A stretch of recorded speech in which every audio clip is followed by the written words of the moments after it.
Bonjour tout le monde! Alors, en ce beau samedi matin ensoleillé, je me trouve présentement au cœur de ma circonscription de Marie-Victorin, donc au parc Saint-Marc. Ce matin, en fait, c'est un spécial aussi parce que vous savez qu'habituellement, je tiens toujours ma rencontre Facebook en direct à 17h le vendredi. Mais hier, j'étais vraiment dans l'impossibilité de tenir ma rencontre parce que j'avais vraiment une grosse soirée au programme et j'étais sur la route en direction de Longueuil, donc entre Québec et Longueuil, parce que vous savez qu'hier, c'était la fin de la session parlementaire. Alors aujourd'hui, je prends un petit moment pour vous faire justement mon bilan hebdomadaire. Mais pour ce qui est des questions, tout ça, on va les reporter à la semaine prochaine, mais n'hésitez pas à les écrire et tout, parce que je vais prendre un moment avec vous maintenant, mais ensuite, je dois me rendre là, juste derrière moi, avec les Robins des Parcs, qui est un organisme qui aide les plus démunis. Donc, à chaque mois, à chaque semaine, en fait, ils font une réunion comme celle-ci dans un parc de Longueuil pour fournir donc de l'aide alimentaire à des dizaines et des dizaines de personnes. Donc, je félicite encore une fois Stéphane Robitaille et toute son équipe pour l'initiative à laquelle je vais me joindre donc dans quelques instants après avoir fait mon bilan hebdomadaire. Alors, vous savez, je vous ai parlé en direct également, je crois que c'était mercredi soir, de mon bureau du Parlement à Québec pour faire un peu la mise au point de l'état des troupes à la veille donc de cet été qui s'amorce, cet été électoral, mais nous on veut avoir un été fort au service des gens parce qu'on a vraiment des propositions extrêmement concrètes à proposer aux Québécois et aux Québécoises. Alors on a bien hâte de faire votre rencontre partout sur le territoire du Québec.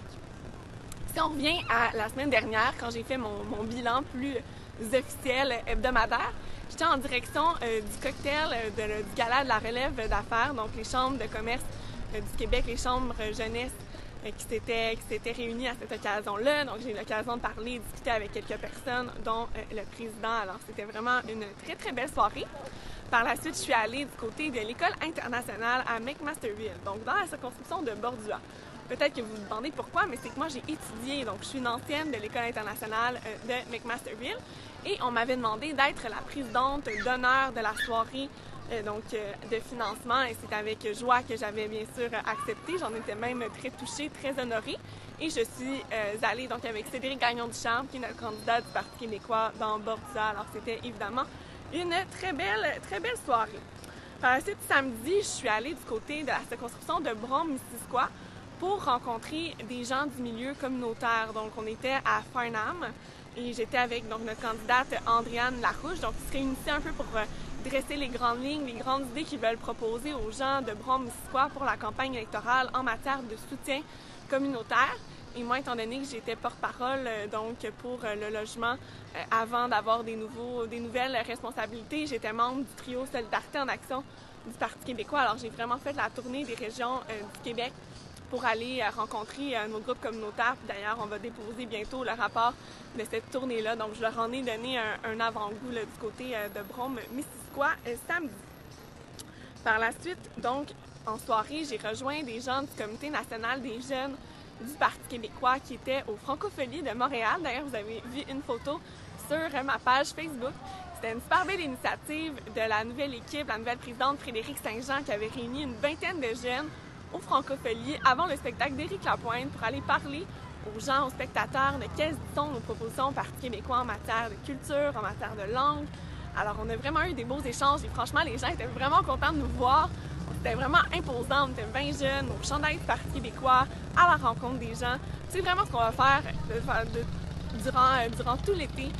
C'est sympathique, on veut parler de nos idées, on veut aller rencontrer les gens là où ils sont. Alors, vous allez certainement voir des jeunes du CNJPQ, donc du Comité national des jeunes, un peu partout dans les activités cet été. La Véronique Mobile aussi qui se promène à la grandeur du Québec, justement pour aller vous rencontrer. Puis évidemment, nous tous, députés ou candidats du Parti québécois, nous serons évidemment extrêmement présents sur le terrain.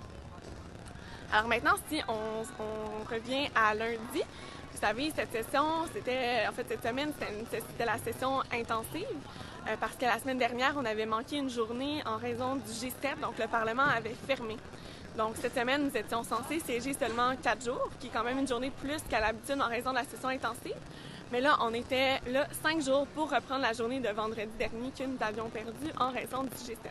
Alors c'était vraiment une grosse semaine parlementaire, le dernier moment pour voter des projets de loi. Et d'ailleurs, hier, on a terminé avec le projet de loi sur les sources journalistiques qui a fait adopter Notamment, mon collègue Pascal Bérubé, qui a été en fait l'instigateur, il a mis de la pression pour qu'on puisse l'adopter avant la fin de la session. Ma collègue aussi, Carole Poirier, qui a fait adopter le projet de loi sur le mois, le mois hispanique. Alors moi, je te dis vraiment félicitations, Carole. Donc, un projet de loi de l'opposition qui a été accepté. Donc, plusieurs comme ça, travaux parlementaires qui ont pris fin cette semaine. Évidemment, le projet de loi sur le cannabis, le projet de loi sur la presse. Beaucoup de choses qui ont été discutées dans les médias. On a été très, très occupés à l'Assemblée nationale. Puis c'est sûr que ça faisait un petit peu spécial de terminer hier. On sait que, bon, on est une super équipe. Il y a des gens, autant les députés, les gens qui travaillent avec nous. C'est sûr que ça va être différent, peu importe ce qui se passe le 1er octobre prochain. Puis on devient vraiment comme une deuxième famille. Donc c'est spécial. C'est la première fois avec les élections à date fixe qu'on sait vraiment qu'on quitte et là qu'on s'en va directement en campagne électorale cet automne. Alors ça faisait vraiment particulier, d'autant plus qu'il y a plusieurs députés qui ont annoncé qu'ils ne se représentaient pas. Du côté de notre équipe, bon, on a quand même des monuments comme François Gendron qui ont donné 42 ans de leur vie au service du Québec, qui ont annoncé qu'ils prenaient une retraite bien méritée. Alors on a souligné évidemment son départ, celui de Nicole Léger aussi, qui était la doyenne des femmes de l'Assemblée nationale, Agnès Maltais évidemment, Claude Cousineau du côté du Parti québécois, Alexandre Coutier aussi. Donc on avait eu l'occasion de souligner leur départ à plusieurs reprises dans les dernières semaines. Et c'est sûr que hier, c'était comme un moment nostalgique parce que tous les députés comme ça qui partent pouvaient s'exprimer à l'Assemblée nationale au Salon Bleu pour une dernière fois. Mais c'était vraiment un beau moment. Et hier, d'ailleurs, on a aussi fait le bilan donc, de notre session parlementaire, tous les bons coups, tous les gains qu'on est arrivé à aller chercher pour les Québécois. Puis vraiment, le message qu'on a tenu à envoyer, c'est que le Parti québécois, c'est un parti de conviction. Puis nous, on sait qu'on est des vrais. On est là pour les bonnes raisons. On veut vraiment améliorer les choses pour les gens, prendre soin de notre monde. C'est vraiment qui on est au Parti québécois. Défendre aussi la place du Québec. Donc, la nation québécoise, on veut qu'elle arrive enfin à son indépendance, mais pour ça, on a besoin de vous dès le 1er octobre parce qu'on va poser les gestes, poser les premiers jalons de la réalisation de notre indépendance en faisant des nouvelles études sur la souveraineté avec Jean-Martin Hossan, en préparant donc les choses pour le grand rendez-vous donc électoral de 2022 lors de lequel on va demander vraiment le mandat de pouvoir réaliser l'indépendance. Donc c'est le message qu'on a tenu à envoyer hier lors de notre bilan, c'est qu'on a une équipe formidable, une équipe aussi qui est ancrée dans la population, qui est présente sur le terrain avec un programme qui est crédible. Ça, c'est important de le noter parce que c'est tout le contraire de la CAQ, par exemple, qui a absolument aucune crédibilité. Vous savez, quand on propose des idées, là, il faut qu'on regarde les détails, voir si les choses sont réalisables, voir si les choses sont faisables. Et quand on s'attarde à ces détails-là, bien, c'est pas pour rien que les experts de différents dossiers se rangent derrière les idées du Parti québécois, que ce soit en santé ou en immigration ou encore dans d'autres domaines comme le transport. C'est parce que nos idées, elles tiennent la route. Alors, on veut un changement qui soit positif. C'est pour ça qu'on dit, regardons les détails. Puis vous savez, les sondages, comme je vous l'ai dit mercredi, sérieusement, on s'en fout. Parce que c'est un portrait actuel des choses. Maintenant, on sait qu'on va travailler extrêmement fort tout l'été. On va être présent pour vous rencontrer justement, pour vous parler de nos idées. Et quand les gens vont vraiment regarder ce que les différentes formations politiques ont à proposer, quand il va y avoir les débats, tout ça, on a très hâte en fait de pouvoir débattre avec les autres formations politiques. Vous en avez eu un petit avant-goût là, en immigration la semaine dernière alors que j'ai débattu avec la candidate de Saint-Laurent pour le Parti libéral. Eh bien, on est très confiants parce qu'on sait qu'on a la bonne équipe et qu'on a le bon programme et qu'on veut être au service des Québécois.